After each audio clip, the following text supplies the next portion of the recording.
বর্ষা মানেই যমুনা নদীর বুক জুড়ে নতুন ঢেউ আর জেলেদের জন্য নতুন করে বেঁচে ওঠার আহ্বান। তবে নদী ভাঙা এই অঞ্চলে একটি কাঠের নৌকা শুধু জলযান নয়, এটি জেলেদের জীবন, জীবিকা আর পুরো পরিবারের একমাত্র সম্বল। যমুনায় মাছ ধরে পরিবার চালানোর আশায় 1 থেকে 1.5 লাখ টাকা খরচে তৈরি হয় এক একটি নৌকা। গবাদি পশু বিক্রি কিংবা চড়া সুদে ঋণ নিয়ে এই টাকা জোগাড় করছেন তারা।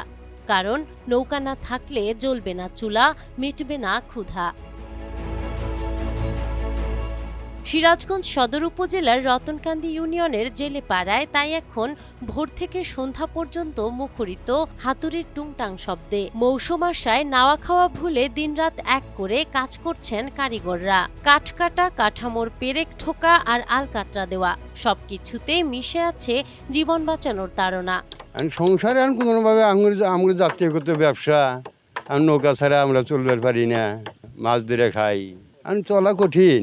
এখন তবু করে এখন জাত ব্যবসা করে খাওয়া লাগে। বলার মধ্যে আমগুলির সমস্যায় যে আমরা চলে ফিরে খাওয়ার পারি না। সরকারে যা দেয় ও আমরা পাই না। তো দাবি দেওয়া তো আছে, মৌসুমে নাওয়ালদার নামছে, যে সরে যায় সেই সরি তো অনুদান খেয়াও দেও না, এখানে করো না অগরো না, বাস গেড়ে তো চাইনা জাল, ফাঁসি জাল, আমগুলো খুব কঠিন হয়ে গেছে। নদীর ঢেউয়ের মতো কখনো থামে না রতনকান্দির জেলেদের পথ চলা। এই এলাকার প্রতিটি নৌকাতাই কেবল কাঠের টুকরো নয়, এতে মিশে আছে ঘাম, কষ্ট আর বেঁচে থাকার আকুতি। নাহার বৃষ্টি, টাইমস টুডে।